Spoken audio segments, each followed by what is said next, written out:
ایک بڑا مشہور رائٹر ہے پروفیسر مائیکل ہارٹ، اس نے کتاب لکھی ہے دی 100۔ اس میں دنیا بھر کے تمام جینیس افراد کے تاریخ حیات کو اس نے جمع کیا ہے۔ لیکن یاد رکھیں کہ یہ پروفیسر مائیکل ہارٹ مذہبی اعتبار سے یہ عیسائی ہے اور فکری، عملی اور عقلی اعتبار سے وہ کرسچن ہے۔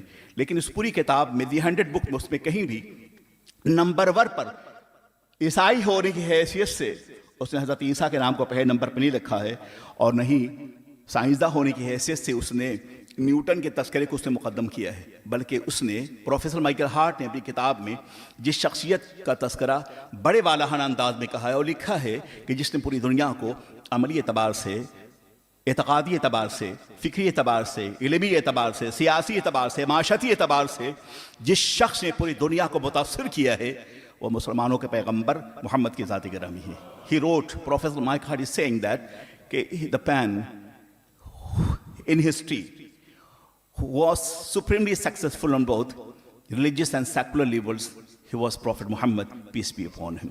جس شخصیت نے پوری دنیا کو عملی اعتبار سے اور علمی اعتبار سے جس نے متاثر کیا ہے وہ مسلمانوں کے پیغمبر محمد کی ذات گرامی ہے۔ آج پوری دنیا میں، خاص کر یورپ میں، جو مذہب بہت تیزی کے ساتھ پھیل رہا ہے وہ اسلام ہے۔ اس لیے نہیں کہ ہم بہت زیادہ پریکٹسنگ ہو گئے ہیں، ایسا نہیں ہے، بلکہ اسلام اپنی عظمت کی بنیاد پر، اپنی صداقت کی بنیاد پر، اپنے قانون حیات کی بنیاد پر قرآن پاک نبی کا معجزہ ہے، اور ایک ایسا معجزہ ہے جس کے بارے میں کہا جائے گا کہ تیرے آگے یوں ہیں دبے لچے فصحاء عرب کے بڑے بڑے، کوئی جانے منہ میں زبان نہیں بلکہ جسم میں جان نہیں۔ نبی دو عالم سرور کائنات کے حوالے سے وہی مفکر آخر لکھتا ہے کہ مسلمانوں کی فکر کا، ان کے علم کا سرچشمہ ان کے پیغمبر کے قدموں سے وابستہ ہے۔ ان کے بعد ایک ایسی کتاب ہے جو قرآن عظیم ہے، جو مقدس ہولی بک ہے، جو الحمدللہ سے لے کر والناس کے سین تک محفوظ ہے، اور مسلمانوں کا دعویٰ ہے قرآن پاک کی روشنی میں کہ اس کتاب کی حفاظت کی ذمہ داری اور رب کریم نے لی ہے۔ انا نحن نزلنا الذکر وانا لہ لحافظون،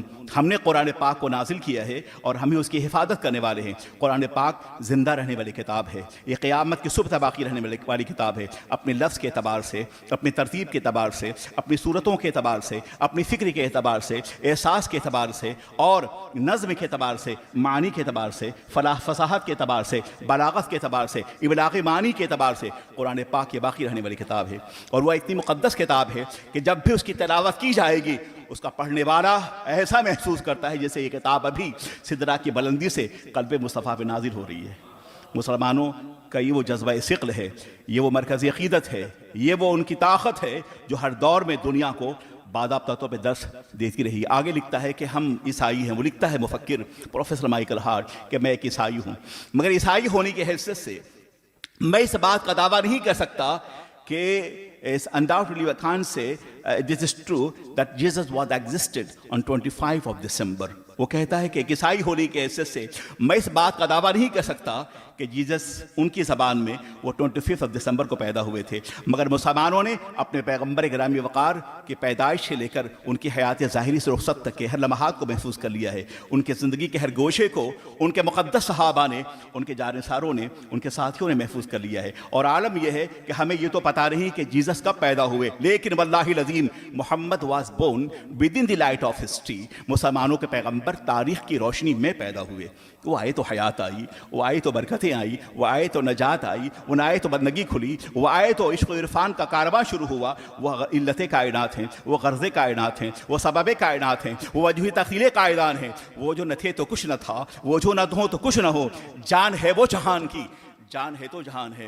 واللہ العظیم قرآن پاک یقیناً معجزہ ہے میرے سرکار کا۔ آقائے دو جہاں سرور کائنات صلی اللہ علیہ وسلم کے رخ والضحیٰ کی روشنی کائنات کے ہر گوشے میں باضابطہ طور پہ محسوس کر۔ میلاد پاک کا یہ مقدس مہینہ ہے۔ واللہ العظیم آقائے دو جہاں سرور کائنات کے رخ زیبہ کا عالم یہ ہے واللہ العظیم کہ چہرہ ایسا ہے جیسے کہ انوار دو عالم کا صحیفہ ہو۔ چہرہ ایسا ہے، آخری بات عرض کر رہا ہوں، میرے پاس 3 منٹ اور ہیں۔ چہرہ ایسا جیسے کہ انوار دو عالم کا صحیفہ ہو۔ واللہ العظیم آنکھیں ایسی ہیں جیسے کہ بحرین تقدس کے نگینے ہوں، آنکھیں ایسی ہیں سرکار کی جیسے کہ بحرین تقدس کے نگینے ہوں، ابرو ایسے ہیں سرکار کے جیسے کہ قوسین شب قدر کھلے ہوں۔ سرکار کے ابرو ایسے ہیں جیسے کہ قوسین شب قدر کھلے ہوں۔ اللہ کے نبی سرور کائنات کے دندان مقدس کا عالم یہ ہے جیسے کہ تجلیات کی کائنات میں شیراز شبنم کے تراشے ہوں۔ وہ سرور کائنات ہیں، ان کی پیشانی ایسی ہے جیسے کہ وحدت کی تجلی کا برق ہو. وہ اللہ کے رسول ہیں. جب وہ بولتے ہیں تو ایسا محسوس ہوتا ہے جیسے کہ مشیت غیب کے پردے سے خود بول رہی ہو. وہ اللہ کے رسول ہیں. ان کی مسکراہٹ کا عالم یہ ہے کہ جل اٹھا شب زدہ ماحول میما کے چراغ، جس گزرگاہ سے وہ نور مجسم گزرے. وہ جب مسکراتے ہیں تو چمن دہر میں کلیاں کھل اٹھتی ہیں. وہ اللہ کے رسول ہیں جن کا سینہ ایسا ہے جیسے کہ علم نشرح لک صدرک رمز دل ہستی کا خزینہ ہو. وہ اللہ کے رسول ہیں. وہ عالم و علم کائنات ہیں. وہ معلم انقلاب ہیں. ہر آنے والا نبی اپنے معجزات کے اعتبار سے، اپنی عظمتوں کے اعتبار سے وہ اللہ کی طرف سے فرستادہ ہے. مگر نبی دو عالم سرور کائنات کا عالم یہ ہے کہ وہ نبی دعوت بھی ہیں، نبی انقلاب بھی ہیں اور خاتم النبیین بھی ہیں. نہ ان کے بعد کوئی رسول جلوگر ہوگا اور نہ کوئی نبی جلوگر ہوگا. ان کے رسالت و نبوت ہر دور کے لیے ہے، ہر زمانے کے لیے ہے اور ہر عصر کے لیے ہے. خدا کرے کہ میلاد پاک کا یہ مقدس مہینہ اور آج کی دعوتی بزم اور یہ دعوتی اجلاس ہمارے خفتہ مقدرات کو بیدار کر سکے اور ایک بار پھر ہم نگاہوں میں جمال گنبد خضرا لے کر اپنے مستقبل کی طرف رواں دواں ہو جائیں، اس یقین کے ساتھ کہ قوت عشق سے ہر پست کو بالا کر دے، دہر میں اسم محمد سے اجالا کر دے. اللہ تعالیٰ علامہ قمر الزمان اعظمی اس قبر کی روشنیوں کو اللہ تعالیٰ بہت دیر تک باقی رکھے اور ہم ان کے جلووں میں اپنے مستقبل کا سفر کرتے رہیں. السلام علیکم.